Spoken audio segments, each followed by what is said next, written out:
क्या फहाद और स्वरा ने कोई अपराध किया है? नहीं, शरीयत की नजर में इस शादी को शरीयत लीगल नहीं मानती। कानून की नजर में ये कोई अपराध है नहीं। जिस तरीके से स्वरा भास्कर को ट्रोल किया जा रहा है, शरीयत उसकी भी इजाजत नहीं देती, क्योंकि शरीयत ये कहती है कि लड़की अगर मुसलमान न हो तो वो निकाह जायज नहीं माना जाता। तो शरीयत की नजर में उनका मिलना नाजायज है, हराम है, यानी रेप है एक तरह से। नमस्कार, अनकट में आपका स्वागत है। हमारे साथ एक खास मेहमान हैं साजिद रशीदी साहब, जो कि ऑल इंडिया इमाम एसोसिएशन के अध्यक्ष हैं। हम बात कर रहे हैं स्वरा भास्कर की। स्वरा भास्कर और उनके पति फहाद पर कई तरह के आरोप लग रहे हैं। खासतौर से कई मुस्लिम मौलाना इस तरीके की बातें कर रहे हैं। मुस्लिम जो विद्वान हैं उनकी ओर से भी कुछ टिप्पणियां आई हैं कि स्वरा भास्कर की शादी शरीयत के हिसाब से ठीक नहीं है। और कई जगहों पर खासतौर से सोशल मीडिया में स्वरा भास्कर को ट्रोल किया जा रहा है। जो इस्लाम की सही स्थिति है वो क्या है, और अगर इस्लाम के अनुसार, शरीयत के अनुसार स्वरा भास्कर की शादी लीगल नहीं है तो क्या स्वरा भास्कर और फहाद पर किसी तरीके की सजा का या उनके बहिष्कार का या उनको ट्रोल करने की इजाजत शरीयत में दी गई है? क्या ये इस्लाम के अनुसार ठीक होगा? इन सारी बातों को टेक्निकल ढंग से भी और सामाजिक ढंग से भी हम समझने की कोशिश करेंगे ऑल इंडिया इमाम एसोसिएशन के अध्यक्ष से। सर, आपका बहुत बहुत स्वागत है अनकट में। किस तरीके से आप इस पूरी घटना को ले रहे हैं? स्वरा भास्कर को लेकर के काफी ज्यादा विवाद बढ़ रहा है। देखिए, स्वरा भास्कर के अलावा हजारों बच्चियां ऐसी हैं, मुस्लिम बच्चियां जिन्होंने इस तरह से शादियां कर रखी हैं, और गाहे गाहे उनको बताया भी जाता है और उनको पता भी है कि भाई ये शरीयत में इस तरह की शादी को शरीयत वैध नहीं मानती, ये अवैध है। लेकिन जिस तरीके से स्वरा भास्कर को ट्रोल किया जा रहा है, शरीयत उसकी भी इजाजत नहीं देती, क्योंकि शरीयत में सिर्फ दीन को पहुंचाना है, जबरदस्ती मनवाना नहीं है। एक है हम इस्लाम को बताएं, शरीयत को बताएं, एक है जबरदस्ती उसको मनवाएं। ये ना तो यहाँ लोकतांत्रिक देश में पॉसिबल है और ना ही इस्लामिक देश में ये पॉसिबल है कि भाई आप डंडा मारकर किसी को नमाज पढ़वाएं या डंडा मारकर रोजा रखवाएं। ये तो दिल से होता है। शरीयत का मतलब जो आस्था होती है आदमी की, वो दिल से होती है। अगर कोई आदमी दिल से मानता है तो बहुत अच्छी बात है, नहीं मानता है तो उसको ट्रोल नहीं करना, उसको जबरदस्ती नहीं करना। कुरान ये कहता है कि दीन में कोई जबरदस्ती नहीं है। क्या फहाद और स्वरा ने कोई अपराध किया है? नहीं, शरीयत की नजर में इस शादी को शरीयत लीगल नहीं मानती जब तक लड़का और लड़की दोनों मुसलमान ना हो। ये एक मसला है। लेकिन उस लीगलिटी को लेकर जो है हम स्वरा भास्कर को या फहाद को ट्रोल करें या उन पर सजाओं का ऐलान करें या उनकी भविष्यकारी की बात करें, मैं समझता हूं शरीयत भी इसकी इजाजत नहीं देती। शरीयत इसलिए इजाजत नहीं देती क्योंकि शरीयत ने सिर्फ इतना कहा है कि अगर कोई आदमी किसी को गुनाह करते हुए, गलत काम करते हुए अपनी आंख से देखे, फिर भी उनको गुनहगार ना कहे, क्योंकि ये बंदे का ताल्लुक ऊपर वाले से है। वो कब उसको माफ कर दे, कब छोड़ दे, कब पकड़ ले, वो जाने। हम उसको ट्रोल करने वाले, उसको बुरा भला कहने वाले हम कोई नहीं होते हैं। हमें सिर्फ अगर कोई हमसे पूछे कि स्वरा भास्कर या फहाद की शादी कैसी है, तो मैं कहूंगा कि शरीयत में जायज नहीं है। बस इसके अलावा अगर मैं करता हूं कुछ भी काम, मैं कहता हूं साहब उनका बहिष्कार करो, जिस महल्ले में वो रहते हैं मुसलमान, उनसे बोलना छोड़ें, उनसे बातचीत करना छोड़ें, उनसे ताल्लुकात खत्म, ये शरीयत के खिलाफ है। ये बिल्कुल शरीयत के खिलाफ, शरीयत इसको नहीं मानती। दूसरे, हमारा देश का जो कानून है वो देश का कानून नहीं मानता। देश के कानून में भी हम मुजरिम हैं और शरीयत में भी हम मुजरिम हैं, अगर बताने के अलावा कोई और ज्यादा कहानी उसमें बढ़ती है। यानी आम मुसलमान क्या समझे, जो चीज शरीयत के खिलाफ है वो अनिवार्य रूप से सजा की हकदार भी है। देखिए, सजा की हकदार लोकतांत्रिक देश में नहीं है। ये हमारा देश लोकतांत्रिक देश है। हम यहाँ किसी को सजा नहीं दे सकते। यहाँ तो सजा कोर्ट देता है, जब जुर्म साबित होता है तब दिया जाता है, और कानून की नजर में ये कोई अपराध है नहीं, तो सजा का तो कोई मतलब ही नहीं बनता। इस्लामिक देशों में इस तरह की शादियां होती नहीं है, क्योंकि शरीयत उसको अवैध मानती है। अगर कोई इस तरह की शादी करता है तो वहां उस पर बात की जा सकती है इस्लामिक देश में कि भाई इसका अब क्या करना है। उसका भी एक तरीका होता है कि वहां जो बड़े लोग, विद्वान लोग, जिनको हम मुफ्ती कहते हैं, वो बाकायदा बैठते हैं, वो इस पर बात करते हैं, चर्चा करते हैं आपस में कि इसको क्या सजा होनी चाहिए। इसको पहले बातों से मनाएं, अगर ये नहीं मानता है तो फिर इसकी सजा क्या हो, वो वहां उस प्रोसीजर। क्या कुछ लोग जो ऐसा करते हैं कि वो लोकतांत्रिक, भारत जैसे लोकतांत्रिक देश में रहते हुए भी चूंकि मुसलमान हैं इसलिए शरीयत को जो कानून है देश का उससे भी ऊपर मानते हैं, क्या ये ठीक है? नहीं, देखिए बात सुनिए, कानून अगर शरीयत के सामने आए तो हम बात करने के अधिकारी हैं धार्मिक रूप से।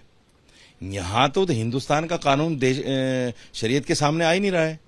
नमाज पढ़ने की हमें आजादी है, रोजा रखने की हमें आजादी है, अपने धर्म पर बिल्कुल आजादी के साथ अमल करने की इजाजत है हमें, हमारा संविधान कहता है।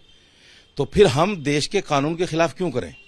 जो ट्रोल करने वाले लोग हैं वो इस बात को जानते हुए भी कि लोकतंत्र में इस्लाम को हर तरह की पूरी आजादी है, उसके बावजूद स्वरा भास्कर जैसे मामलों में शरीयत का हवाला देते हैं और उसको कानून से बड़ा मानने लगते हैं। नहीं, ये बेवकूफ़ी है और मैं समझता हूँ शरीयत से अज्ञानता है उनकी। ये अगर वो शरीयत को जानते तो जैसे मैंने बताया कि आपको सिर्फ इतना अधिकार है, अगर मौलवी या मुफ्ती हैं आप, अगर मौलवी या मुफ्ती हैं, एक और बात मैं कह रहा हूं, तो आपको सिर्फ इतना अधिकार है, अगर आपसे कोई पूछे भाई ये शादी कैसी है तो आप बताओ ये गलत है, बस।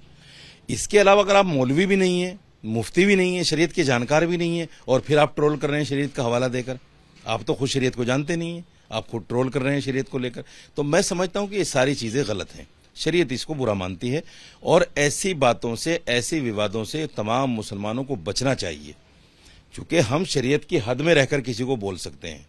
शरीयत से बियॉन्ड जाकर हम अगर कोई बात करेंगे तो फिर देश का कानून है, उसके लिए सजा भी है और ऐसे लोगों को सजा होनी चाहिए। जब आप या कोई समझदार व्यक्ति ये कहता है कि ये लोकतांत्रिक देश है, ये इस्लामिक देश नहीं है, इसलिए आप इस पर कुछ मत कहिए इस मसले पे क्योंकि लोकतांत्रिक देश है, तो एक आम मुस्लिम जो कम पढ़ा लिखा है वो, उसके मन में ये बात आती है कि हमको दबना पड़ रहा है, लोकतांत्रिक देश है इसलिए हम शरीयत के अनुसार काम नहीं कर पा रहे हैं। क्या ये जो उसके मन में एक फीलिंग आ रही है कि नहीं हम लोकतांत्रिक देश में इसलिए हमें दबना पड़ रहा है, क्या ये फीलिंग सही है? इसको एलोबरेट करेंगे। कहाँ दबना पड़ रहा है? मैंने तो आपको बताया कि हमारे देश के संविधान ने हमें खुली छूट दे रखी है, हम जहां चाहे नमाज पढ़ सकते हैं, हम तो सड़कों पे भी नमाज पढ़ लेते हैं और हमारे गैर मुस्लिम भाई हमारे लिए सहायता करते हैं, मदद करते हैं, तो इससे ज्यादा और छूट क्या हो सकती है? लेकिन ये जो ट्रोलिंग की बात है, यहां इसलिए दबना पड़ेगा क्योंकि शरीयत भी मना करती है। सजा के हम नहीं सजा दे सकते किसी को, क्यों देंगे हम सजा? अगर हम इस्लामिक देश में भी रहते हैं तो सजा का अधिकार मुझे नहीं है, वहां की जो मुफ्ती होते हैं वो बैठकर उसको तय करेंगे। एक आम आदमी को वहां भी सजा का कहने का, बहिष्कार करने का अधिकार नहीं है। यहां तो है ही नहीं क्योंकि ये लोकतांत्रिक देश है, यहां तो मुफ्ती भी बैठकर उसके लिए सजा का प्रावधान नहीं कर सकते क्योंकि हम लोकतांत्रिक देश में रहते हैं। इसमें इसको दबना नहीं कहते, दबना नहीं कहते इसको, क्योंकि संविधान और शरीयत, हम तो ये मानते हैं कि दोनों हमारे लिए इक्वल हैं।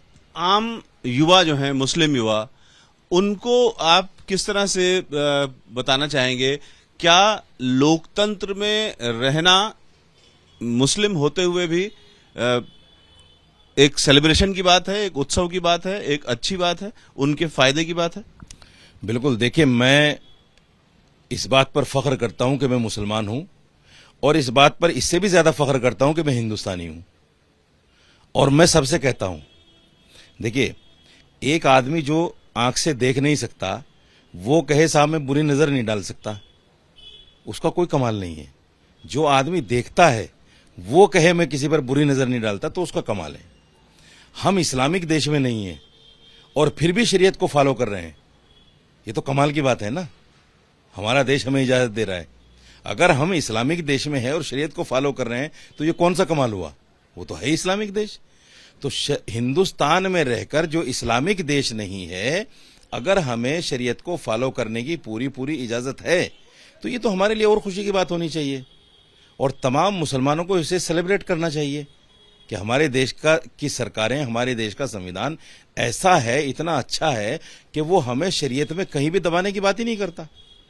अगर कोई बात है तो उस पर बात होती है और हम खुले मन से प्रधानमंत्री की आलोचना करते हैं, हम सुप्रीम कोर्ट की आलोचना करते हैं, हम गृह मंत्री की आलोचना करते हैं, दुनिया भर की सारी चीजें करते हैं। इस्लामिक देश में तो ये है भी नहीं। इस्लामिक देश में हम वहां के बादशाह की आलोचना नहीं कर सकते, अगर करेंगे तो जेल में डाल दिया जाएगा। तो ये तो हमारे लिए और ज्यादा सेलिब्रेशन की बात है कि यहां हम आजादी के साथ शरीयत पर भी अमल कर रहे हैं और अगर कोई हमारे खिलाफ कोई बात होती भी है तो उसकी आलोचना भी हम आजादी के साथ कर सकते हैं और हम पर कोई कार्रवाई नहीं होती। तो ये तो हमारे लिए और ज्यादा खुशी की बात है। जो आम मुस्लिम युवा हैं उनसे इस पूरे मसले पर आप क्या कहना चाहते हैं? मैं ये कहना चाहता हूं कि आप मुफ्ती नहीं हो, मौलवी नहीं हो, इस्लाम की जानकार नहीं हो, ट्रोलिंग करने का आपको कोई अधिकार नहीं है किसी भी तरह से। मुफ्ती और मौलवी को भी अधिकार नहीं है, फिर आपको तो वैसे ही नहीं है। तो इसलिए मेरा मानना यह है कि जो लोग सौरा भास्कर के ताल्लुकात में हैं या उनके पड़ोस में रहते हैं या उनको जानते हैं या नहीं भी जानते फिर भी ट्रोल कर रहे हैं उनको, वो अपनी इस हरकत से बाज आ जाएं, क्योंकि ना तो इसको देश का कानून कहता है ना इसको शरीयत कहती है। इसलिए वो रुक जाएं, ऐसा बिल्कुल ना करें। और ऐसी हजारों बच्चियां हैं, अगर आपको करना है तो ऐसी फिक्र करें ताकि समाज में इस तरह की घटनाएं ना हों। तो स्वरा भास्कर और फहाद की शादी को लेकर के सारे जो विवाद हैं या मसले हैं उनको इस्लामिक नजरिए से समझाया है ऑल इंडिया इमाम एसोसिएशन के अध्यक्ष ने। आप देख रहे थे अनकट के दर्शकों के लिए खास प्रोग्राम।